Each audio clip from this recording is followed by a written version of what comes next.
The journey to cling to my faith in Jesus Christ of Nazareth has been a crucible of doubt and despair, a relentless battle that often leaves me feeling like I'm wrestling with shadows in a storm.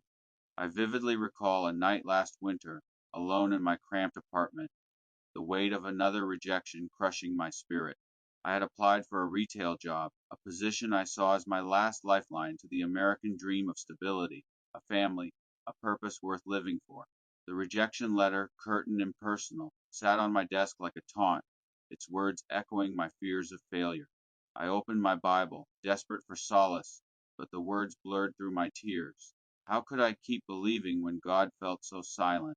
The Bible is woven with stories of divine dialogue, God speaking directly to Adam, Abraham, Moses, David, Jesus Christ of Nazareth, the Apostle Paul, John of Patmos, and others.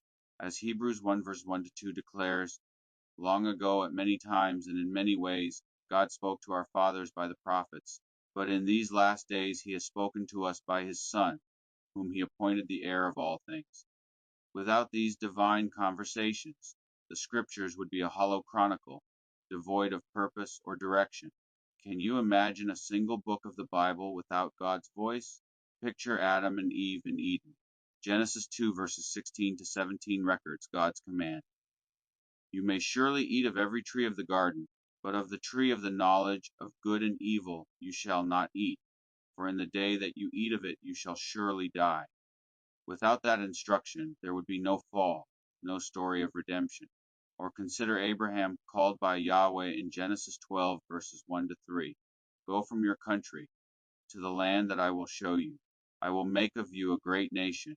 The non canonical book of Jubilees, 12:22 to 24, elaborates, describing how God reassured Abraham amidst his fears of leaving Earth, a detail that resonates with my own dread of stepping into the unknown without clear guidance. Could the Bible exist without these divine human exchanges? I think not. This absence of divine clarity haunts me. 2 years ago, I stood in a church parking lot after a service, watching others radiate with purpose while I felt like a ghost among the living. A congregant patted my shoulder and said, God has a plan for you, but their words stung like salt in a wound. I wanted to scream, then why won't he tell me what it is? Psalm 32, verse 8 promises, I will instruct you and teach you in the way you should go. I will counsel you with my eye upon you. Yet I strain to hear his voice. In my darkest moments, I've turned away from Jesus Christ of Nazareth. 3 years ago, after a string of betrayals by friends I considered brothers in faith, I stopped praying for months, feeling like Peter denying Christ. But John 21, verse 17 recalls Peter's restoration. Lord, you know everything. You know that I love you. This time I've resolved not to give up, clinging to Romans 5, verses 3 to 5. Suffering produces endurance, and endurance produces character, and character produces hope, and hope does not put us to shame. Lamentations 3, verses 22 to 23 adds, the steadfast love of the Lord never ceases. His mercies never come to an end. They are new every morning. The end of this struggle remains unseen, but I press on, trusting God is weaving a story I cannot yet grasp. No tale of triumph, biblical or otherwise, exists without conflict and victory. Ancient heroes embody this truth.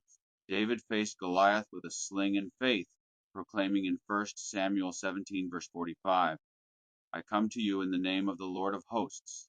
His victory was a testament to God's power. Moses confronted Pharaoh, sustained by Exodus 3, verse 12, I will be with you. Beyond the Bible, Gilgamesh, the Sumerian hero of the Epic of Gilgamesh, battled the monster Humbaba, seeking immortality but learning humility through loss. Odysseus in Homer's Odyssey endured cyclops, sirens, and storms to return home, his perseverance forging his legacy. The Persian hero Rostam in the Shahnameh slew dragons to protect his people, his courage defining his story. In Babylonian myth, Marduk defeated chaos dragon Tiamat in the Enuma Elish, establishing order and proving his divine favor. The Egyptian hero Horus in ancient texts battled Set to avenge his father Osiris, restoring balance to the cosmos. The non-canonical Gospel of Thomas speaks of persistence. Let him who seeks continue seeking until he finds, and when he finds he will be amazed. These heroes, sacred and secular, became legends by overcoming great adversity, whether external foes or internal doubts. Yet I cannot fathom why anyone would envy me.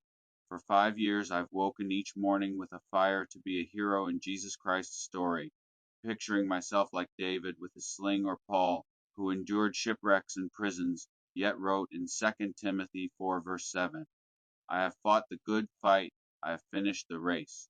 But every night I collapse into bed defeated, with no victory to claim.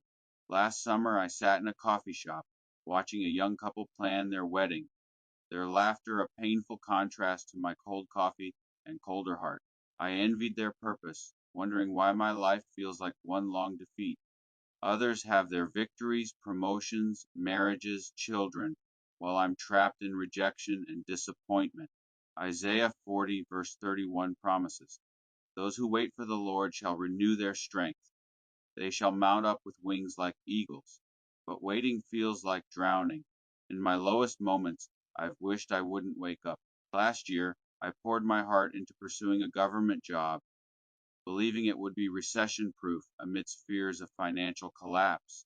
I rigorously completed the hiring process, envisioning a stable career, even picturing myself proposing to the right woman, ready to protect and provide. Yet no call came. I sat in my car and wept, crying, Why, Lord? Growing up, I felt like an outsider, judged for my quiet faith. I still hear my eighth grade teacher's cruel words, you will never amount to anything. A coworker's recent jab about my wasted potential echoed that pain, as if my faith makes me less. But Galatians 6 verse 9 urges, let us not grow weary of doing good, for in due season we will reap if we do not give up. Philippians 1 verse 6 reassures, he who began a good work in you will bring it to completion. I long to be a hero not for my glory, but to inspire others, to keep them from despair.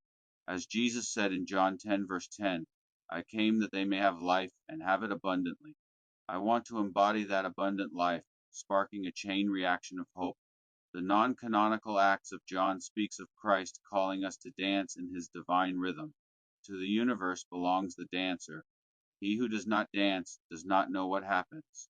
The Apocalypse of Abraham 9 1 7 depicts Abraham receiving a vision from God, strengthening his resolve despite uncertainty, much like my longing for divine clarity. The Gospel of Mary portrays Mary Magdalene finding strength in Christ's teachings amidst doubt, urging perseverance. Habakkuk 2 verse 3 encourages, for still the vision awaits its appointed time. If it seems slow, wait for it. It will surely come. I cling to 2 Corinthians 4 verses 8 to 9. We are afflicted in every way, but not crushed, perplexed, but not driven to despair, persecuted, but not forsaken, struck down, but not destroyed. Though I walk through a valley of silence, I trust Yahweh is shaping me. My victory may lie ahead like dawn after a long night. I pray for strength to hear his voice, to become the hero he calls me to be, a beacon for those lost in oblivion, inspiring them to live, fight, and shine as lights in a darkened world.